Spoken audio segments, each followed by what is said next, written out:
Live from New Delhi, you're watching DD India News Hour, India's voice to the world. I'm Siddharth Bharadwaj. Coming up in the next hour. Israel conducts multiple strikes on Hezbollah's South Beirut stronghold. Claims to hit Hezbollah's intelligence headquarters in the city as troops battled militants near the border. India's External Affairs Minister Dr. S. Jaishankar to call on Sri Lankan President Dissanayake.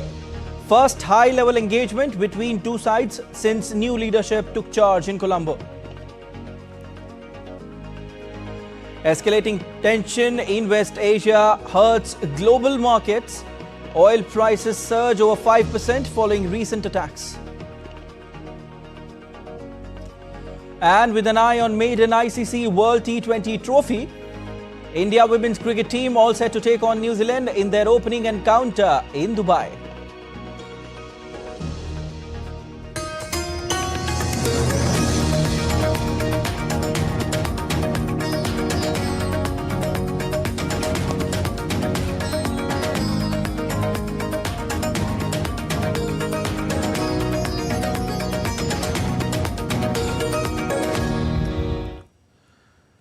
Beirut rocked with fresh explosions late Thursday after Israel conducted multiple strikes on Hezbollah's South Beirut stronghold.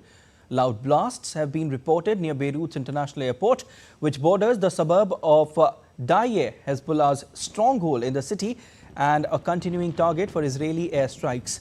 A source close to Hezbollah said Israel had conducted 11th consecutive strikes on the group's South Beirut stronghold late Thursday.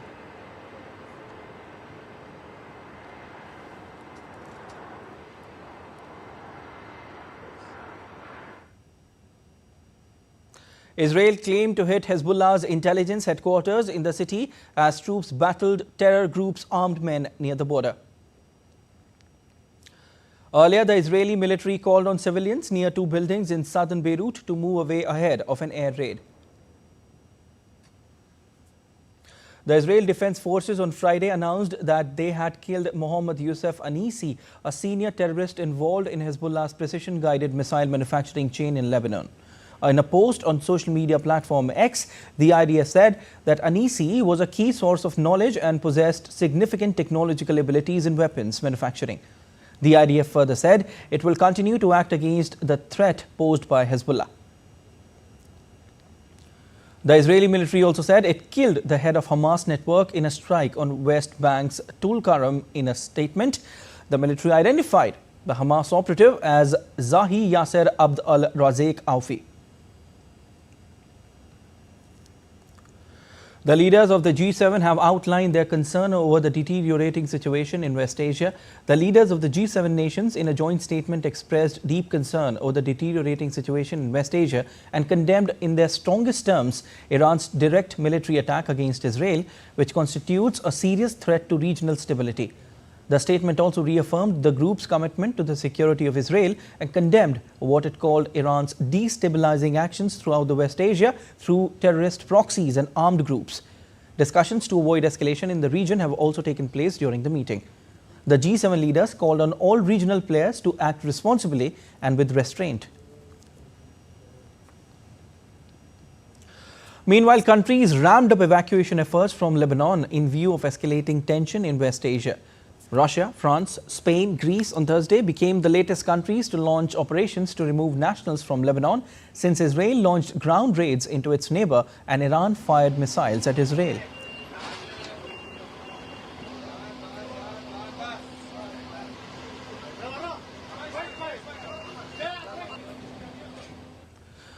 Earlier, Germany, Britain, the Netherlands, Japan, Canada and others evacuated their citizens from Lebanon.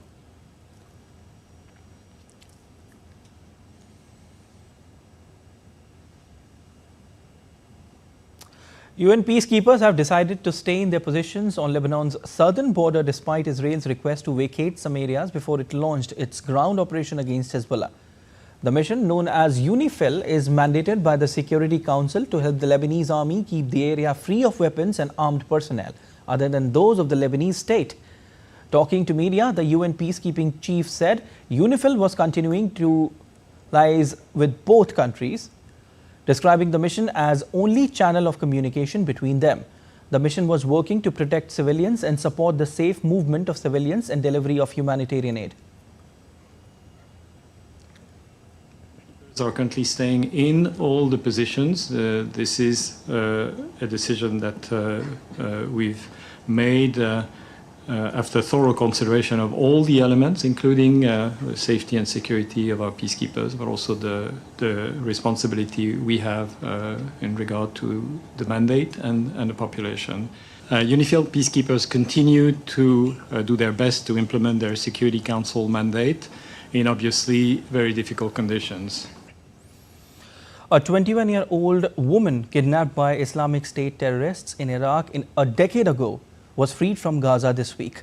The Israeli army on Thursday said the troops had freed a Yazidi woman. It said it had been held in Gaza after being captured by Islamic State group terrorists a decade ago, then trafficked to Gaza. The Iraqi Foreign Ministry confirmed the woman's return, praising the cooperation between the United States and Jordan following more than 4 months of efforts and follow-ups. The girl was handed over to her family on Thursday evening and returning to Iraq. Fawzia Sido is a member of the ancient Yazidi religious minority mostly found in Iraq and Syria, which saw more than 5,000 members killed and thousands more kidnapped in an IS campaign in 2014.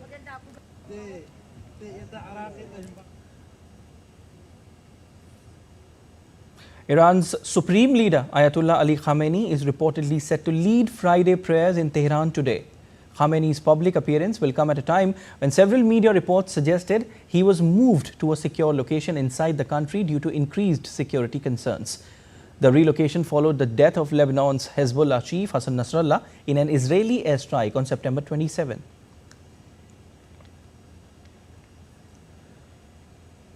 US President Joe Biden said he was discussing possible Israeli strikes on Iranian oil sites in retaliation for Tehran's missile barrage on Israel, in comments that quickly sent oil prices spiking.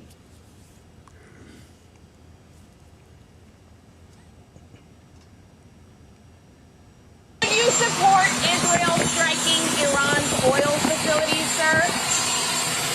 We're in discussion of that. I think that would be a little, anyway.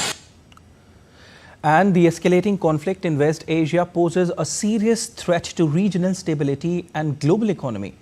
The Red Sea shipping route, vital for global trade and responsible for about 20% of the world's oil supply, is increasingly at risk, with Brent crude nearing $75 a barrel and predictions of prices potentially soaring to $80 per barrel due to heightened tensions. The situation is dire. Investors are reacting, evidenced by declines in markets as uncertainty looms over oil production and trade dynamics. Syed Absarul Hassan has filed this report. Have a look.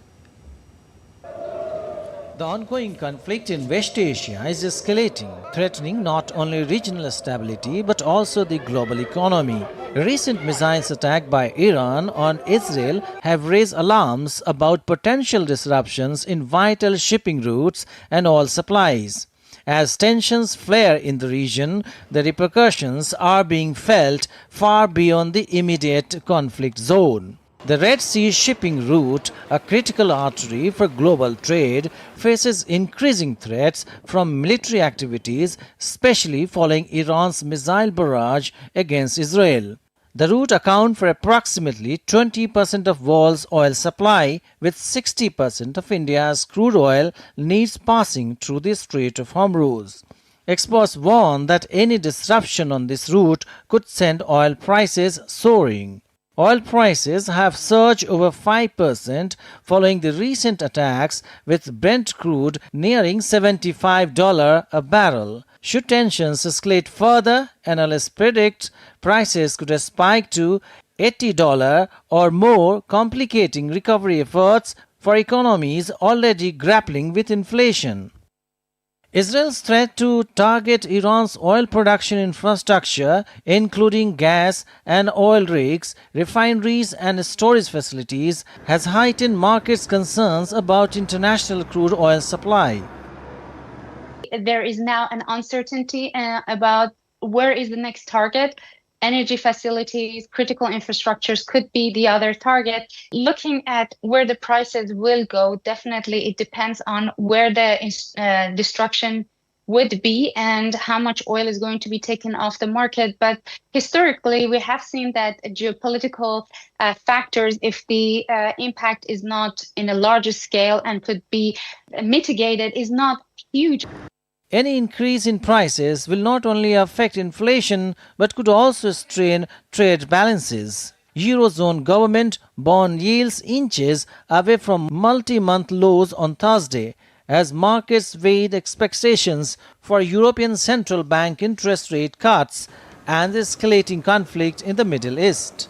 As the conflict unfolds, Indian stock markets are already feeling the strain, with indices like the Sensex and Nifty opening lower on Thursday.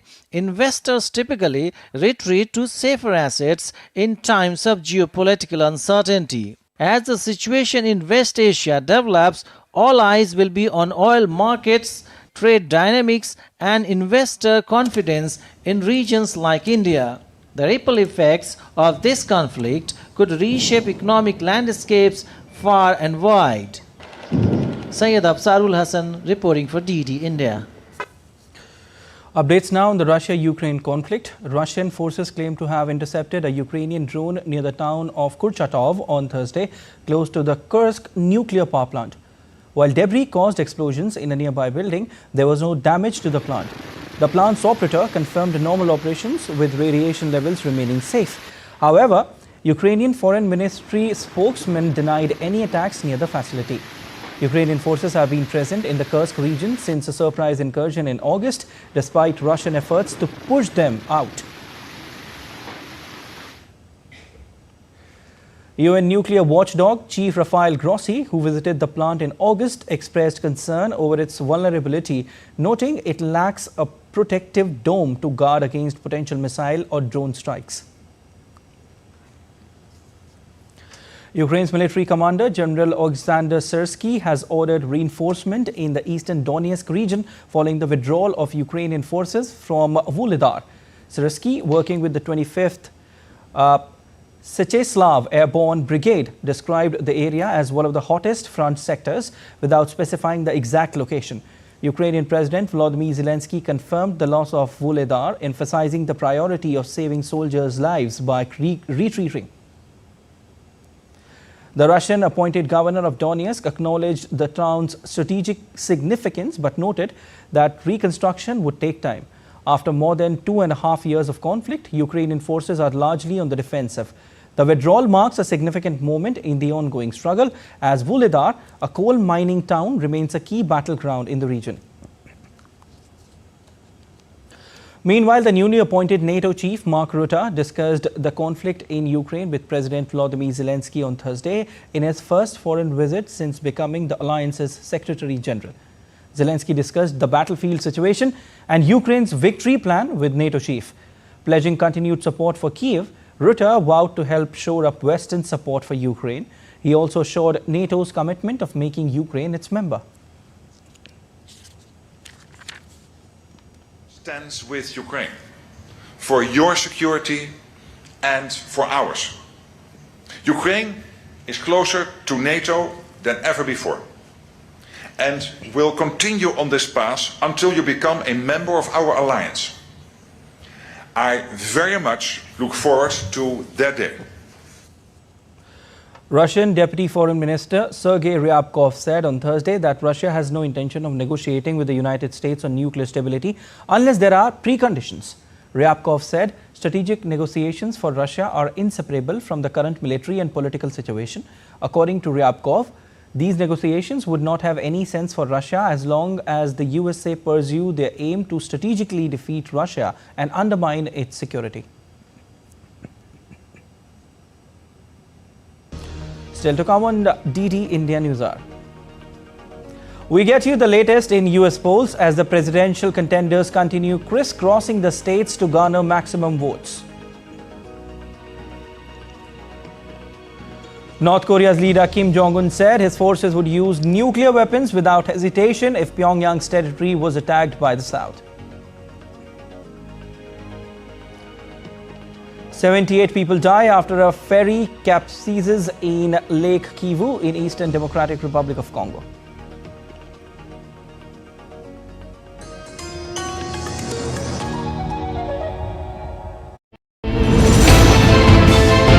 Geopolitics and trade deals. Economic challenges amid development. Hard work and the path to prosperity. It's the economy always. Between walkers, money is what money does and says. Supply creates its own demand. Between the bulls pulls and bears tears. When supply chains globalization and India rises to the podium. We'll get you centered with the economic brief at 8 p.m. every Thursday on DD India.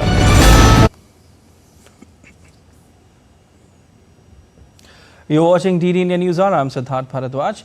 And as US presidential election is just a month away, candidates are making their last moment pledges to voters, and voters too are making final assessment for their choice.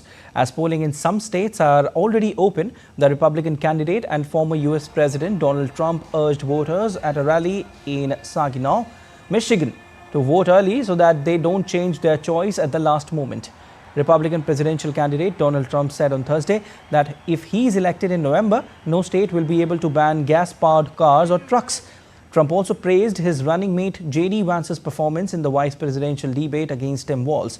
He made scathing attack on his rival Kamala Harris in the Michigan rally.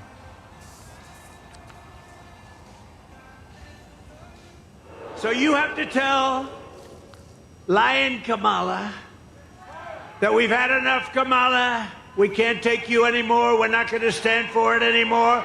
Kamala, you're fired. Get out. You're fired. You're fired. Get the hell out of here.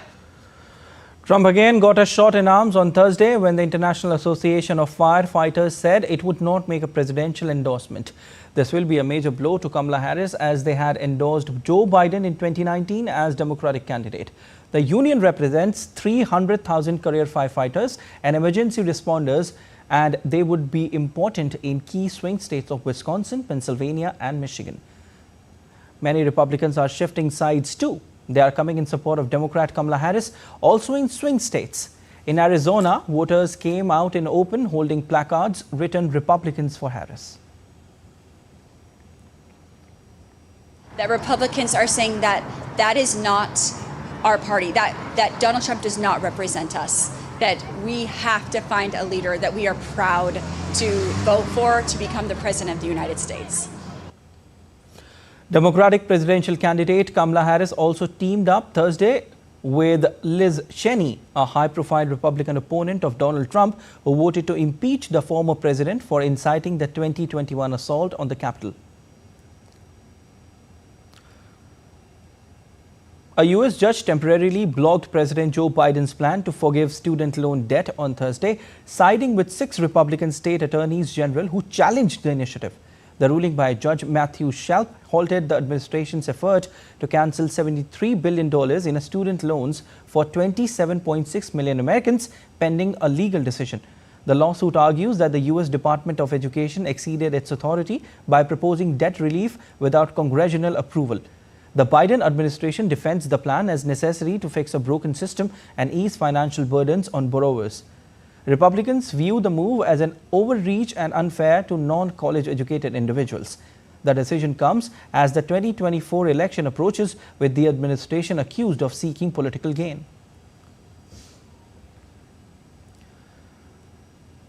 North Korea's leader Kim Jong-un said his forces would use nuclear weapons without hesitation if Pyongyang's territory was attacked by the South and its ally, the United States, state media reported.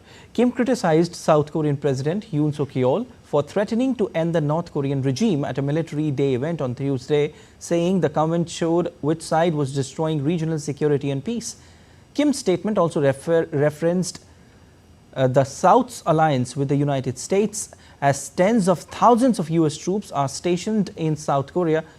North Korea has for decades pursued a nuclear weapons program and is believed to have enough fissile materials to build dozens of such weapons. It has conducted 6 underground nuclear detonation tests.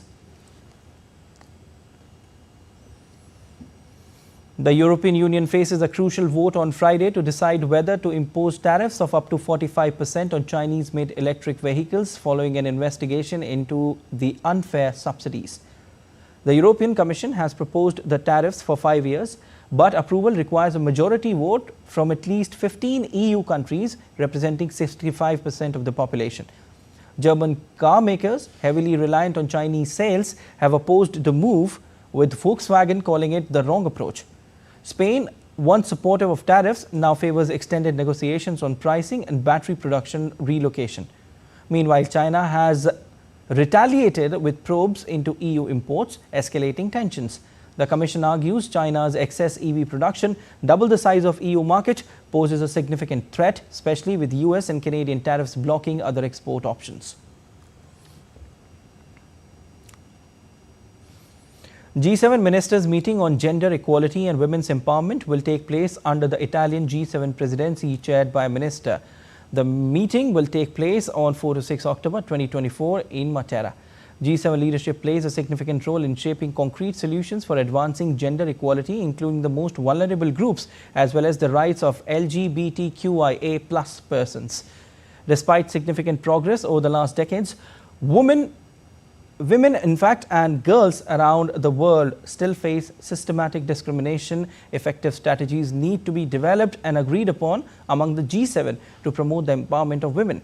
G7 will promote empowerment of women and their full participation in all employment sectors, business and public life. Furthermore, the declining birth rate affecting all G7 members indicates how urgent and necessary it is to work on work-life balance policies.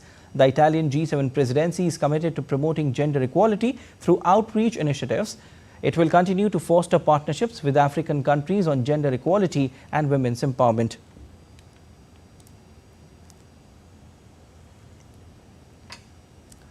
At least 78 people have died after a ferry capsized on Lake Kivu in Eastern Democratic Republic of Congo, just a few hundred meters from its destination.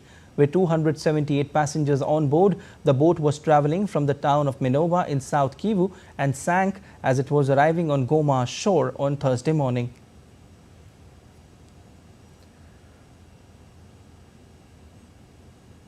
Britain's National Health Service is set to screen 100,000 newborn babies for over 200 genetic conditions. The initiative is described as a world-first scheme to help early diagnosis for genetic diseases. Blood samples from 500 newborn babies have been collected from 13 NHS hospitals. Organizers plan to extend the scheme across 40 hospitals in England. And Ghana has confirmed its first case of mpox this year, according to the country's health service.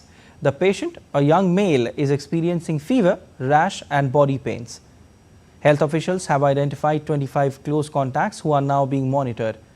Ghana previously recorded mpox cases in 2022 and 2023.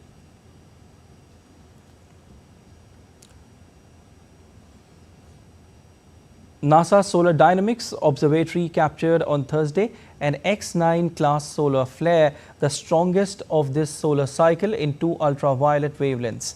According to NASA, these solar flares are intense releases of energy from the sun which can impact radio communications, electric power grids, navigation signals and pose risk to spacecraft and astronauts.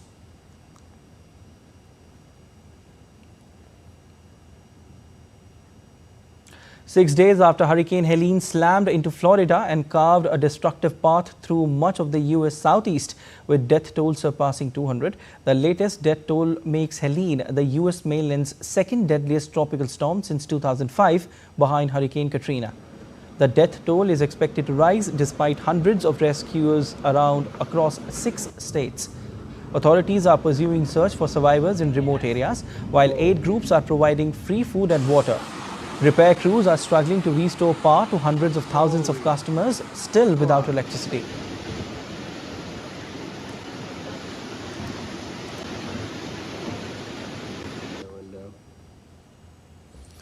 US President Joe Biden undertook a second straight day of visits to affected states, traveling to Florida on Thursday.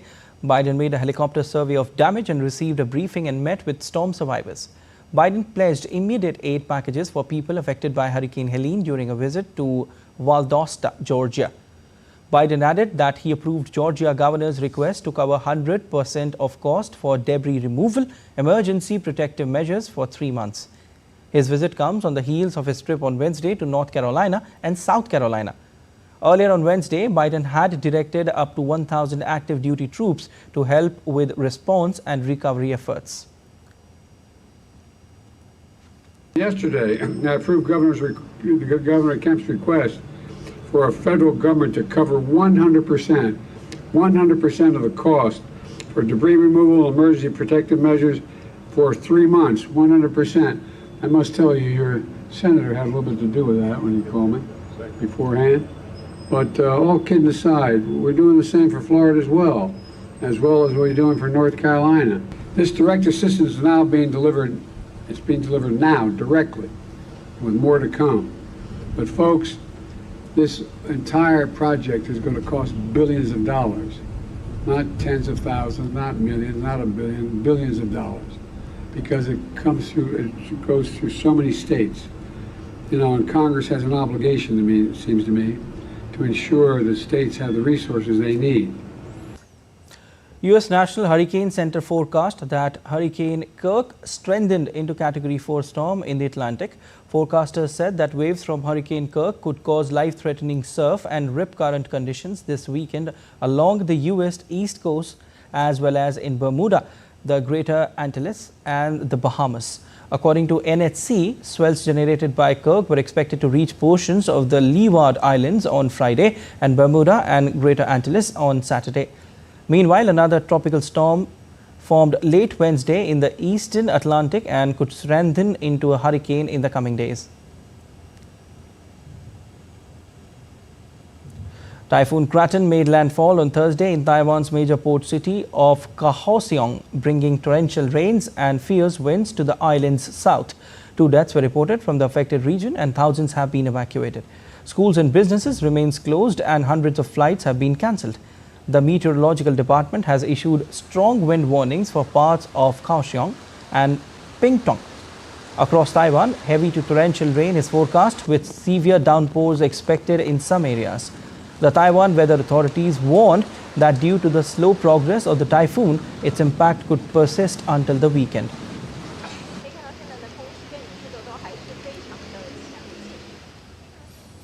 Millions of people across Nepal have been affected by floods caused by monsoon rains. Thousands of families have been forced to flee their homes to escape the floods that have claimed lives, destroyed homes and ruined food stocks. Rescue operations continue following devastating flooding and landslides. The government focuses on assisting stranded families and recovering bodies. In India, the flood situation in the eastern state of Bihar has slightly improved. However, the major rivers Gandak, Kosi, Bagmati and Mahananda are flowing above the danger mark at several places. The government has deployed teams from the National Disaster Response Force and State Disaster Response Force to help with relief and rescue operations. Earlier, the Air Force choppers airdropped dry ration at most affected places. Community kitchens are also being run to provide cooked food to affected population. Meanwhile, the Agriculture Department has started assessment of damaged crop to provide financial assistance to the flood-hit farmers. And still to come on DD India News Hour. India-US holds 6th commercial dialogue in Washington, D.C. Sign MOU on critical minerals supply chains. The 3rd edition of the Kautilya Economic Conclave is being held in India's national capital, New Delhi. And marking the 2nd day of Navratri, people worship Ma Brahmacharini with devotion and fervor.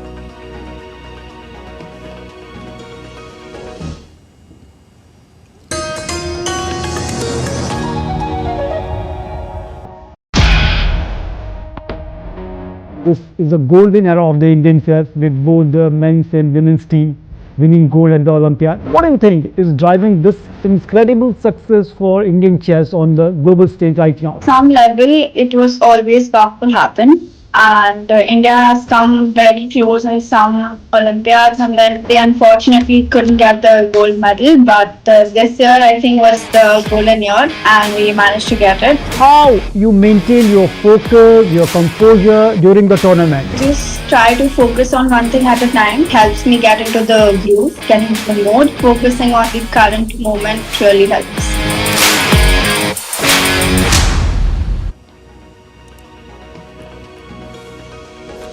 You're watching DD India News Hour. I'm Siddharth Bharadwaj, and a quick recap of the headlines. Israel conducts multiple strikes on Hezbollah's South Beirut stronghold, claims to hit Hezbollah's intelligence headquarters in the city as troops battled militants near the border. India's External Affairs Minister Dr. S. Jaishankar to call on Sri Lankan President Dissanayake, first high-level engagement between two sides since new leadership took charge in Colombo. Escalating tension in West Asia hurts global market. Oil prices surge over 5% following recent attacks. And with an eye on maiden ICC World T20 trophy, Indian women's cricket team all set to take on New Zealand in their opening encounter in Dubai.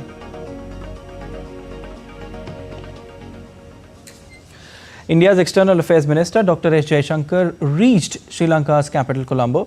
During his day-long visit, Dr. Jaishankar will meet with country's newly elected leadership. Dr. Jaishankar will call on President Anura Kumara Dissanayake and Prime Minister Harini Amarasuriya. He is also expected to have discussions with his counterpart, Vijita Herath. The visit underlines the shared commitment of India and Sri Lanka to further deepen the long-standing partnership for mutual benefit. It reaffirms India's commitment to its neighbourhood first policy and the Sagar outlook. The visit marks the first ever visit by any foreign minister after President Anura Kumara Dissanayake assumed office following the country's recent presidential elections.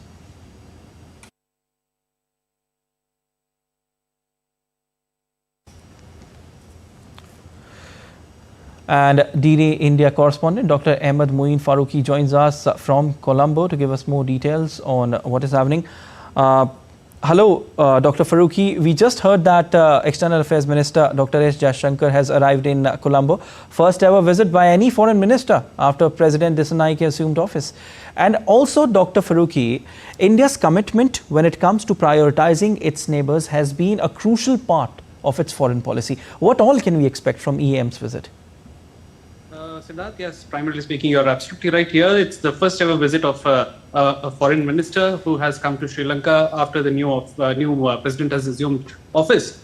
His new government has taken charge. Now, primarily speaking, if we look at India-Sri Lanka relations, they have been on an upward trajectory over the last several years. Primarily, if I look at the last 3 years, India's humanitarian assistance during the peak of economic crisis was, unprecedented and in terms of scale as well as the swiftness with which it was executed and provided. And this is one of the reasons why India is particularly being looked at as a very important partner for Sri Lanka. In fact, India is a very essential partner in terms of many issues. If you look at the regional safety and security, yes, India is a very important provider of net security. It's also the first responder. Now, going in this same trajectory, yes, earlier President Dissanayake, when he was just a member of parliament, he had visited India earlier this year and he had met Dr. Jaishankar. Today's meeting of Dr. Jaishankar with President will probably take forward the discussions that they had earlier. And it will be in a new light as well, because in his capacity as the head of the state and the head of the government, he will probably take forward how his government will plan the India-Sri Lanka relations, as well as how the various other issues of mutual benefit will be discussed between them. If we also look at various other facets of discussions, we may also possibly expect some discussions with regard to the coming general elections, as well as the current economic crisis which Sri Lanka is still in, and it is still trying to wiggle out of. The economic recovery is still in process. Sri Lanka is still on the knife's edge. If you remember this, $36 billion was the external debt which Sri Lanka owed at the end of 2021. And that is almost getting restructured with the final nod from the ISB, that is the International Sovereign Bondholders, yet to happen. And that may happen soon. Once that it's completed, then Sri Lanka will go ahead with the repayments and the related restructuring of the debt as such. Siddharth, but primarily speaking, if you look at it, it's a very difficult phase for Sri Lanka. There are lots of promises which the new government made, and it is a very critical time for the new government to plan out its strategy. And here, India-Sri Lanka relations will be very, very vital. And this is something which we are expecting, that some amount of clarity will emerge as both sides, we have new governments, and how the relations will pan out for the next 5 years probably will be, today's meetings will have some amount of idea with regard to how it will go ahead. Siddharth.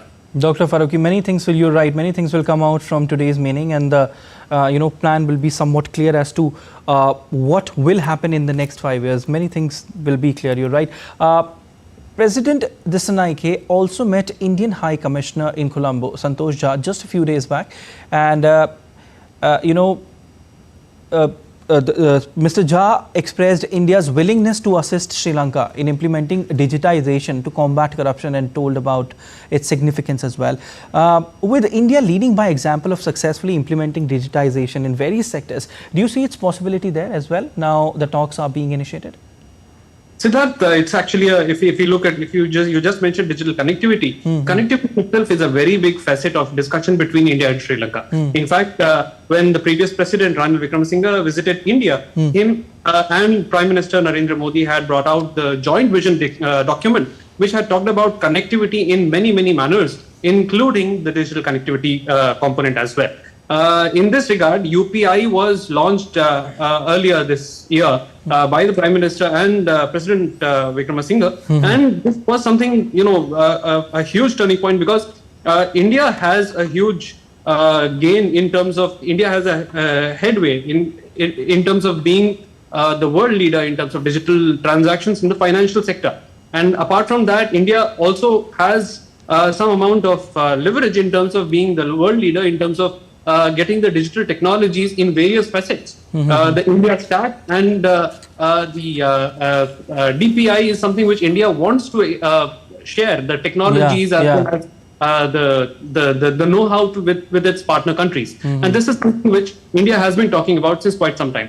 The meeting which High Commissioner had with President Dissanayake did talk about the digital infrastructure building here, and in this regard there is already a plan which is in force, which is being discussed, that is with regard to the digital identity project, and probably it will be taken forward. Maybe more things could be seen in the coming days. Apart from that, if we have to talk about the connectivity itself, then yes, a lot of things are expected to happen in Sri Lanka and between India and Sri Lanka, and that is something which we'll most likely see in the coming days as well. Siddharth.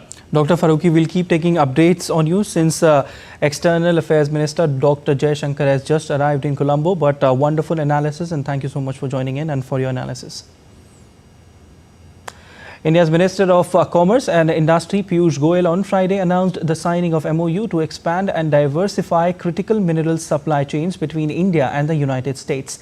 The development was the highlight of the 6th India-US Commercial Dialogue, which the minister co-chaired with US Secretary of Commerce Gina Raimondo in Washington, D.C.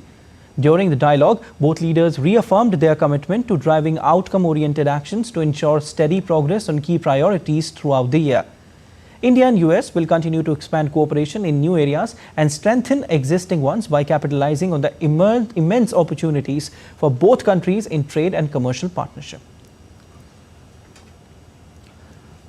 Minister Piyush Goyal delivered the keynote at the CSIS Center for Strategic and International Studies event on India's evolving manufacturing landscape in Washington, D.C. The minister discussed how historic reforms, diversification and localized supply chains are transforming India into a global manufacturing powerhouse. He also highlighted that Make in India initiative's role in positioning the country as a key beneficiary of shifting global supply chains, presenting great opportunities for investors. When we talk of working amongst trusted partners, India figures high on the list of most parts of the world. And therefore, I believe that our effort to maintain the manufacturing ecosystem in India, even despite all the challenges we inherited in 2014 and the COVID crisis of 2.5 years, the two wars that continue to subsist, threatening to escalate, with the Red Sea crisis having affected our international trade. With all of these challenges, the fact that Indian economy grew by 90% when the world economy grew by about 35% in the last 10 years, and we have maintained our manufacturing share at 17% despite all these challenges inherited and faced in the last 10 years, gives us the courage of conviction and confidence to believe that we can aspire to take Indian manufacturing to about 25%. Minister Piyush Goyal and U.S. Commerce Secretary Gina Raimondo co-chaired the India-US CEO Forum in Washington, D.C. Both leaders held discussions on enhancing cooperation across key sectors, including defense, semiconductor, manufacturing, clean energy, space and science, healthcare, and academia industry partnerships. The minister said that India and the US remain dedicated to strengthening economic ties, promoting growth and collaboration between businesses in both countries, and paving the way for a prosperous future. India, Nepal and Bangladesh on Thursday signed a trilateral agreement to export 40 megawatts of electricity from Nepal to Bangladesh via India's power grid. The tripartite agreement signed in Kathmandu now enables Nepal to sell electricity to third country for the first time. Nepal has only been exporting electricity to India, its southern neighbor. As per the agreement, Bangladesh will now import 40 megawatts of electricity from Nepal. The Indian side has also been involved in the trade deal, as Nepal's electricity will be transmitted to Bangladesh through the transmission infrastructure on the Indian territory. For now, Nepal will transmit the energy to India through the 400 kV Dalgabar-Muzaffarpur cross-border transmission line before India transmits the equivalent to Bangladesh.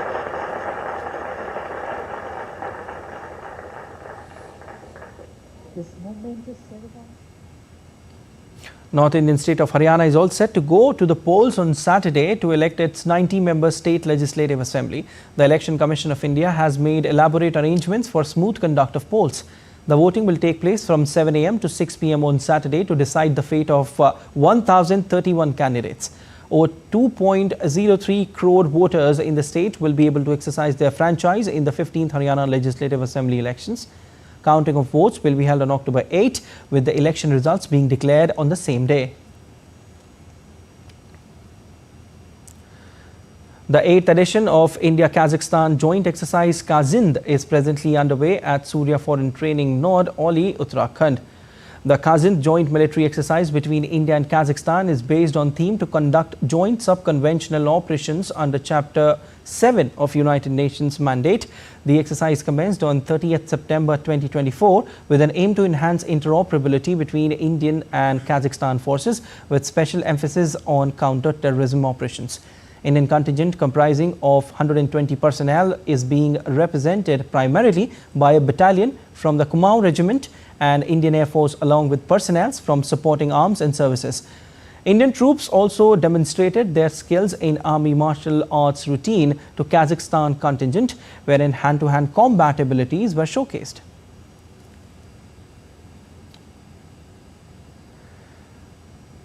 Devotees thronged temples across the country on second day of Sharadiya Navratri festival to offer prayers and seek blessings. On the auspicious second day of Navratri, special worship and devotion is offered to Ma Brahmacharini as one of the avatars of Goddess Durga.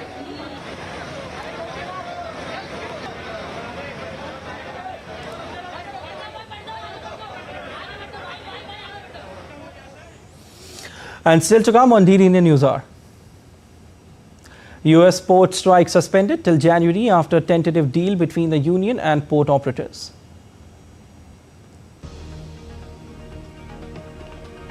Pakistan beat Sri Lanka by 31 runs in their opening game of the ICC Women's T20 World Cup. And we'll also tell you about the latest attraction of the Symbio Wildlife Park in Australia's New South Wales.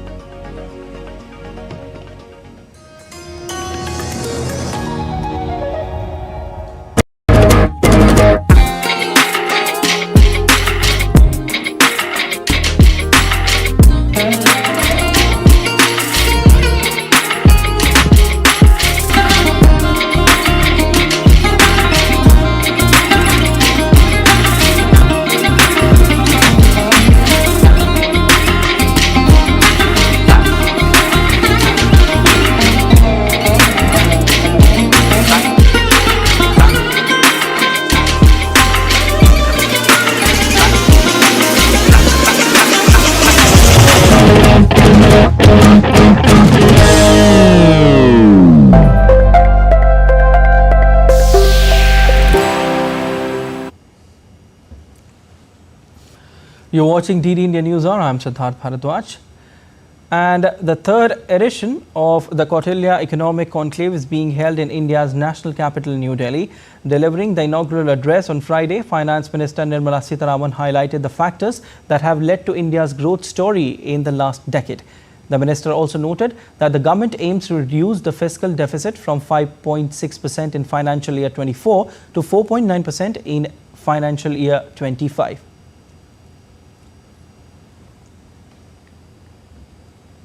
Continues to uphold its commitment to reducing the fiscal deficit. Aided by buoyant revenue generation, restrained revenue expenditure growth, and healthy economic activity, the fiscal deficit is estimated to decline further from 5.6% of GDP in FY24, I'm basing on provisional actuals, to 4.9% in FY25.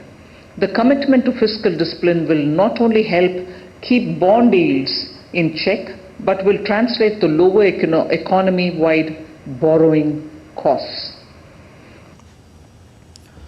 The conclave will run until the 6th of October. This year's conclave will focus on several themes, including financing, the green transition, geo-economic fragmentation and implications for growth, and principles for policy action to preserve resilience, among others. A dock workers' strike that threatened the US supply chain weeks before an election is over just days after it began. A shutdown that lasts more than a few weeks has the potential to raise prices and create shortages of goods throughout the country, along with a tight presidential election approaches. Here's a report. US dock workers will return to work after a 3-day strike after the union and port operators reached a deal. The strike paralyzed 36 ports across the US coastline. Two sides have now reached a tentative agreement on wages. The president of the association reacts following the announcement. I'm happy for them so they can get back to work and take care of their families. I mean, they've been out here for 3 days around the clock, so this is a good thing for everybody. It's a good thing for the state, the port, and all the members here and all their families. Media outlets claim that a proposal for 62% salary increase over 6 years resulted in the handshake. The unions called for a strike after negotiations stalled over wage increases and protection against automation-related job loss. The strike arrived at a politically precarious time, just 1 month before the US presidential election on November 5th. The tentative agreement has, however, relieved the political pressure. Republican former President Donald Trump had blamed Biden for the crisis. US President Joe Biden celebrated the suspension of the strike and said the dock workers are going back to work. The dock workers are going back to work, and the next 90 days we're going to settle everything. Analysts had cautioned that a lengthy strike could pose a major headwind to the US economy, leading to shortages of some items and lifting costs at a time when inflation has been moderating. Bureau Report, DD India. You're watching DD India News Hour. Time now for sport, and with an eye on maiden ICC World T20 Trophy, Indian women's cricket team is all set to take on New Zealand in their opening encounter on Friday in Dubai. Harmanpreet Kaur's side has come into the tournament ranked 3rd in the world and having reached at least the semi-finals of the last 3 editions. With an eye on maiden World T20 Trophy, Indian women's cricket team is all set for the 9th edition of the ICC T20 World Cup starting on October 3 in UAE.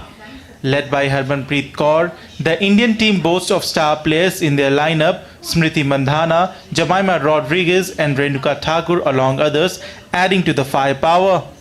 India has seen a rather quiet build-up with no international matches for nearly 2 months before the showpiece event. The national team was last in action in the T20 Asia Cup final against Sri Lanka, but lost the marquee clash largely due to poor fielding and struggles against Spain. India arrived at its 15-member squad after months of significant tinkering. This involved workload management, motivated rotations, and trial and error with players of promise based on current form. The major problem for Indian women's team is that they have been unable to cross the final hurdle, be it the 2017 50-over World Cup or 2020 T20 World Cup final or 2022 Commonwealth Games final. Grouped alongside the White Ferns, defending champions Australia, reigning Asia Cup champion Sri Lanka and Pakistan, India will start their campaign under the lights on October 4 against New Zealand in Dubai. They then take on arch rivals Pakistan on October 6.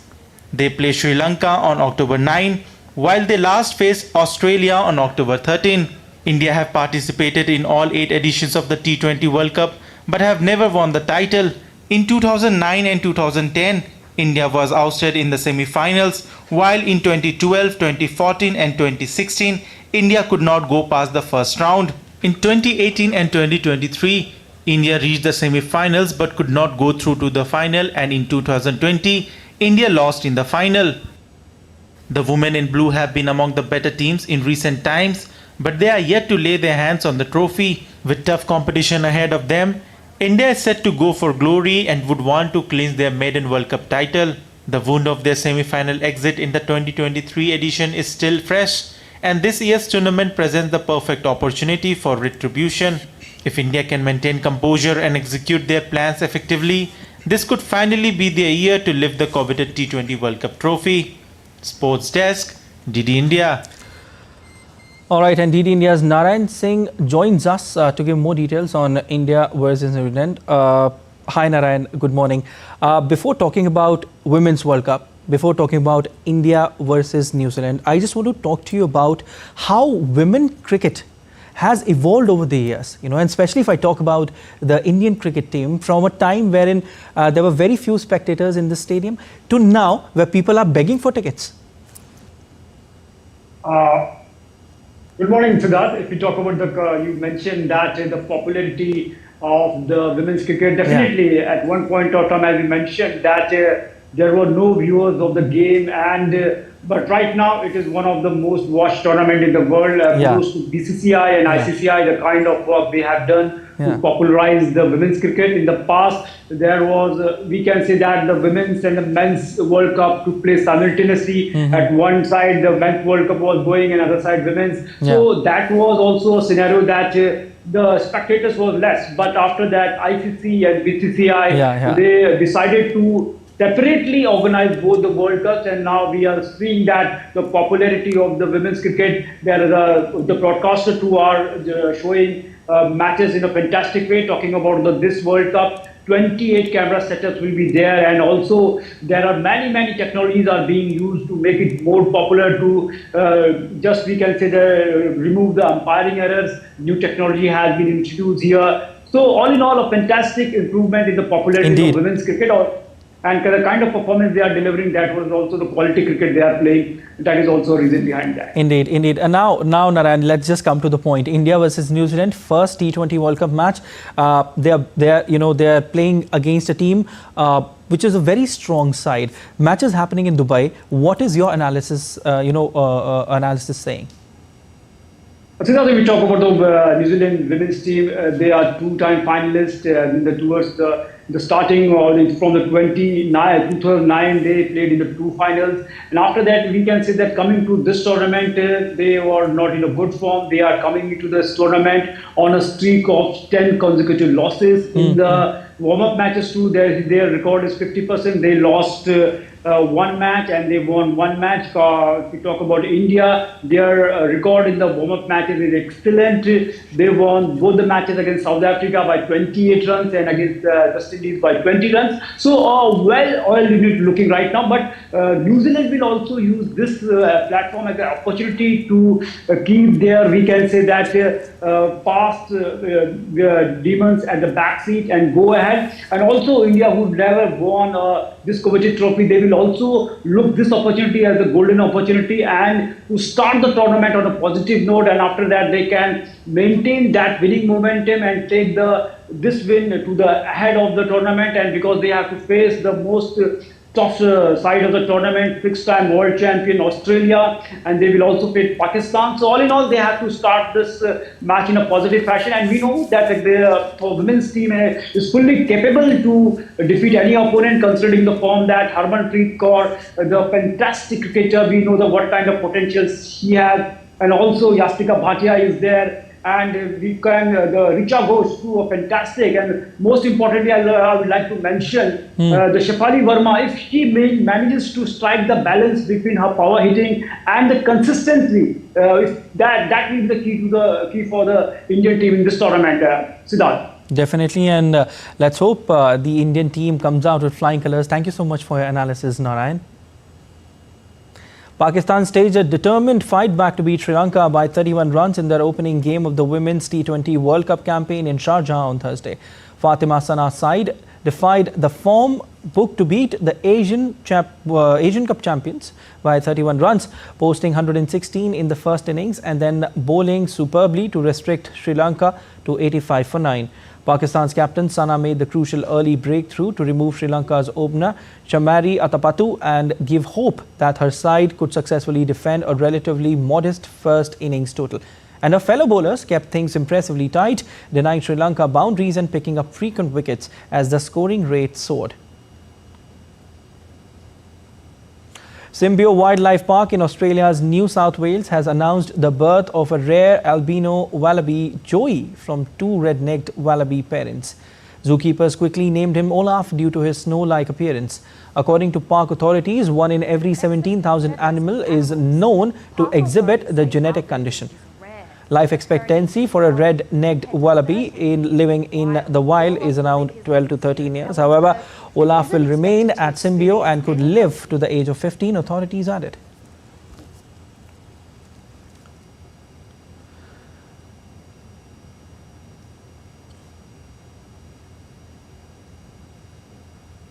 That's all for this edition of DD India News Hour, but let us know your thoughts on the news of the day. For those on the go, you can get all the latest news and updates from India and across the world on the DD India mobile app. The app is available on both Android and iOS platforms, and you can scan the QR code on the screen to download now.